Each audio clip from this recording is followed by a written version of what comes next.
का स्वागत है अपने YouTube चैनल MGGS। अब इसका छोटा नाम MGGS हो गया है बाय सतवीर सिंह। आप अपने चैनल को लगातार लाइक करते रहें एंड सब्सक्राइब भी करते रहें, करवाते रहें। देखो, जितना आप लाइक करोगे उतना मुझे मोटिवेशन मिलेगा और अपना चैनल भी सर्च में आने लग गया, अभी आने लग जाएगा, अभी नहीं आ रहा है। तो आप लाइक और कमेंट अवश्य करा करो, ठीक है। अब हम आगे पढ़ते हैं। कक्षा 8 का ये चैप्टर है, चैप्टर नंबर 1। चलो पढ़ते हैं। वन ऑफ द जर्मन्स में से एक वाज वेविंग ए बोतल अबव हिज हेड। जर्मन में से एक कोई वेविंग का मतलब होता है लहराना, बोतल का मतलब बोतल, अबव हिज हेड अपने सर के ऊपर, अपने सिर के ऊपर। उनमें से एक जर्मन अपने सिर के ऊपर से बोतल लहरा रहा था और क्या कह रहा था? It is Christmas day Tommy. बोला कि टॉमी, यह क्रिसमस का दिन है। वी हैव स्नैप्स एक तरह की मदिरा होती है जिसको हम शराब बोलते हैं, जिसमें वो कुछ फल फ्रूट को गलास लाकर ऐसे कुछ बनती है। वी हैव सॉसेज एक मांस का टुकड़ा होता है, मांस जिसे खाने का मांस जो होता है, क्योंकि ब्रिटिश है, वहाँ ठंड पड़ती है तो ये लोग मांसाहारी होते हैं। वी मीट यू, हम आपसे मिलते हैं। Yes. By this time there were dozens of them walking towards us across no man's land. By this time का मतलब होता है अब तक, यानी इस समय तक। There were dozens of them, उनमें से दर्जनों, वॉकिंग टुवर्ड्स अस, हमारी तरफ चले आ रहे थे, अक्रॉस नो मैंस लैंड, और नो मैंस लैंड के उस पार। आगे देखते हैं। And not a rifle between them, और उनमें से किसी के पास भी कोई राइफल नहीं थी। बिटवीन का मतलब बीच में, या उनके बीच में कोई भी राइफल नहीं होना, इसका मतलब किसी के पास भी राइफल नहीं थी। Little private Morris was the first up, और एक लिटिल प्राइवेट मॉरिस कोई नाम का वो पहला व्यक्ति था जो खड़ा हुआ। And come on boys what are you waiting for, और बोला कम ऑन बॉयज़, और आप किस बात का वेट कर रहे हो, किस बात का इंतज़ार कर रहे हो। एंड और then there was no stopping them, और फिर उनको रोकने वाला वहाँ कोई नहीं था। आई वॉज द ऑफिसर, और मैं ऑफिसर था, अधिकारी था। I should have stop them, मुझे उनको रोक देना चाहिए था। देयर, वहाँ। एंड और देन आई सपोज, और तब मैंने ये सपोज किया, ये अंदाज़ा लगाया। But the truth is that, परंतु सच्चाई तो यह है, it never even occurred to me I should, और मुझे ऐसा नहीं लगा कि मुझे उन्हें रोकना चाहिए। फिर है along their line and hours I could see, मैं देख सकता था। अलोंग देयर लाइन्स, उनकी लाइन के साथ साथ, और हमारी। आई कुड सी, मैं देख सकता था। मैन वॉकिंग, इंसानों को चलते हुए, आदमियों को चलते हुए। स्लोली, धीरे धीरे। टुवार्ड्स, की ओर। वन अनदर, यानी एक दूसरे की ओर चलते हुए मैंने इंसानों को देखा। ग्रे कोट्स, खाकी quotes, meeting in the middle. कहता है ग्रे कोट्स और खाकी कोट्स आपस में मिडल में मिल रहे थे, उनकी मीटिंग हो रही थी। अब ग्रे कोट्स और खाकी कोट्स, ये इनका मतलब है जर्मन्स और ब्रिटिश सैनिक, क्योंकि एक की ड्रेस कैसी है, ग्रे कलर की है, और एक की ड्रेस कैसी है, खाकी कलर की है। तो ये दोनों के दोनों मिडल में यानी बीच में, युद्ध के बीच में आपस में एक दूसरे की तरफ बढ़ रहे हैं। तो आपसे पूछा जा सकता है कि ग्रे कोट्स और खाकी कोट्स क्या हैं। इनका मतलब है soldiers of Germans and British सैनिक्स, ब्रिटिश। तो ये सारे के सारे सोल्जर्स के बारे में बता रखे हैं। ठीक है, आगे देखते हैं। एंड और I was one of them, और मैं उनमें से एक था। वन ऑफ देम का मतलब उनमें से एक। I was part of this, और मैं भी इसका भागीदारी था। पार्ट ऑफ दिस का मतलब भागीदारी था, या मैं भी, इसका मतलब मैं भी इसमें इन्वॉल्व था, मैं भी इसमें शामिल था। इन द मिडल, बीच में। इन द मिडल का मतलब बीच में। ऑफ द वॉर, वॉर के बीच में। We were making peace, peace का मतलब होता है शांति।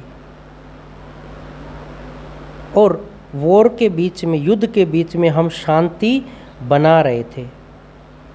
आगे देखते हैं।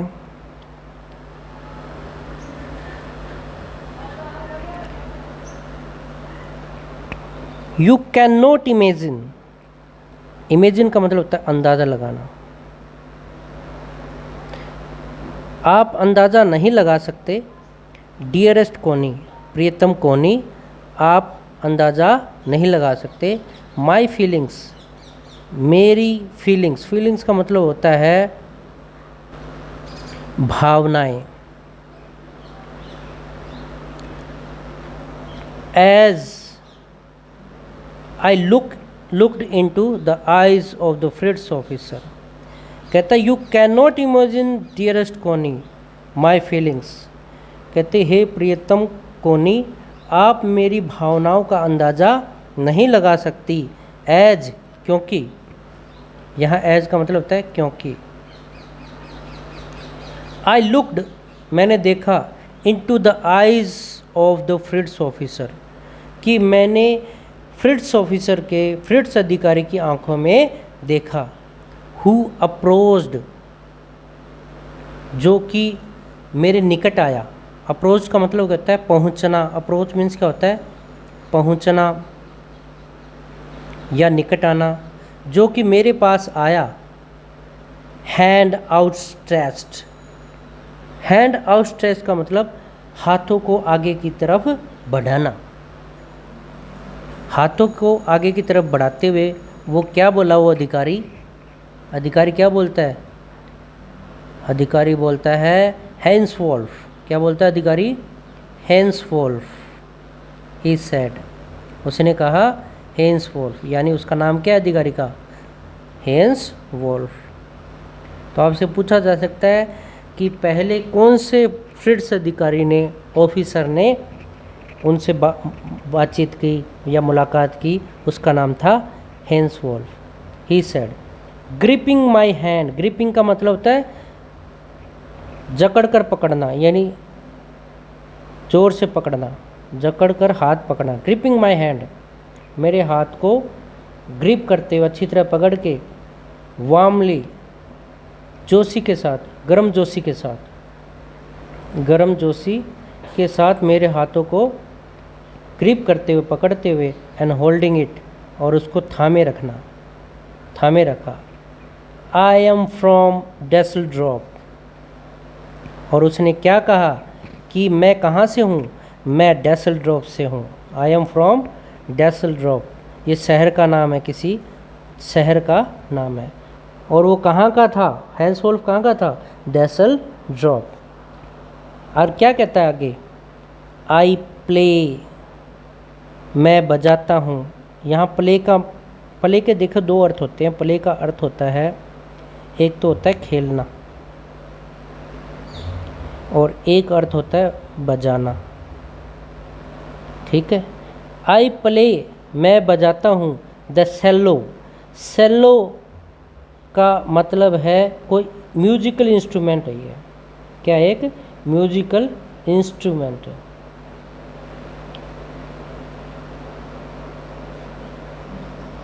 उसको बजाता था। कहाँ बजाता था? इन द ऑर्केस्ट्रा। ऑर्केस्ट्रा का मतलब है जो जो ये अपने पेटी बाजा वगैरह जो होते हैं ना, जो जागरण वगैरह में जो सारा सामान होता है उनके पास, कोई मंजीरा रखता है, कोई कुछ रखता है, कोई, वो जो पूरा ग्रुप होता है उसको ऑर्केस्ट्रा बोलते हैं। तो कहता है I play the cello in the orchestra, और मैं ऑर्केस्ट्रा के अंदर सेलो बजाता था। सेलो कोई म्यूजिक इंस्ट्रूमेंट है। हैप्पी क्रिसमस, क्रिसमस की बधाइयाँ। आपको एक प्रश्न में पूछा जाएगा कि हु वॉज हैंस वोल्फ, तो आपको बताना है Hans Wolf was the Fritz officer, and वो क्या करता था? He use to play the cello in the orchestra, और वो ऑर्केस्ट्रा के अंदर सेलो बजाया करता था। ठीक है, अब आगे जो मिस्टर जिम मैकपर्सन है वो अपने बारे में बताएगा कि मैं क्या करता था। आगे देखते हैं। अब आगे captain Jim Macpherson, captain Jim Macpherson, I replied. अब कैप्टन जिम मैकपर्सन कहता है, आई आंसर देते हुए, and a happy Christmas to you too, और आपको भी क्रिसमस की बहुत बहुत बधाई। I am a school teacher, मैं एक स्कूल टीचर हूँ, फ्रॉम डॉरसेट। ठीक है, अब आपसे पूछा जा सकता है कि सैनिक बनने से पहले जो जिम मैकपर्सन है, जिम मैकपर्सन जो कि एक ब्रिटिश ऑफिसर था, ब्रिटिश सैनिक था, वो क्या काम करता था? सैनिक बनने से पहले वो क्या था? एक स्कूल में टीचर था, और उस स्कूल का क्या नाम था? स्कूल कहाँ की थी वो? डॉरसेट की, from Dorset in the west of England. England के पश्चिम में डॉरसेट नामक स्थान पर वो एक स्कूल टीचर था। कौन? Gym McPherson. तो आपको याद रखना है कि यहाँ पर अभी तक दो सैनिकों की बात हुई है। पहला तो क्या था? Hence Wolff. हैंस वोल्फ क्या था? फ्रिट्स ऑफिसर था, और वो क्या करता था? सेलो बजाता था। क्या बजाता था भाई? सेलो प्लेयर था वो। और जिम मैकपर्सन जो कि इस कहानी का हीरो है, वो क्या करता है? वो क्या था भाई? पहले एक टीचर था। कहाँ पर था? डॉरसेट के अंदर, पश्चिमी इंग्लैंड में। आज के लिए इतना ही। अपने चैनल को आप सब्सक्राइब करते रहें। चैनल का नाम है MGGS और बाय सतवीर सिंह। आप अगर उस पर यूट्यूब पे सर्च करोगे MGGS बाय सतवीर सिंह तो अपना सर्च होने लगेगा। ठीक है, अब आप ज़्यादा से ज़्यादा लाइक करते रहा करो, ये कहना ना पड़े मुझे। कमेंट भी कर दिया करो कि आपको कैसा लगा। ठीक है, और सब्सक्राइब ज़्यादा से ज़्यादा करना है, और करवाना भी है लोगों को। ठीक है, ताकि मुझे भी मोटिवेशन मिले। तो लाइक वगैरह कर दिया करो, इसमें कुछ नहीं जाता तुम्हारा। आज के लिए इतना ही, धन्यवाद।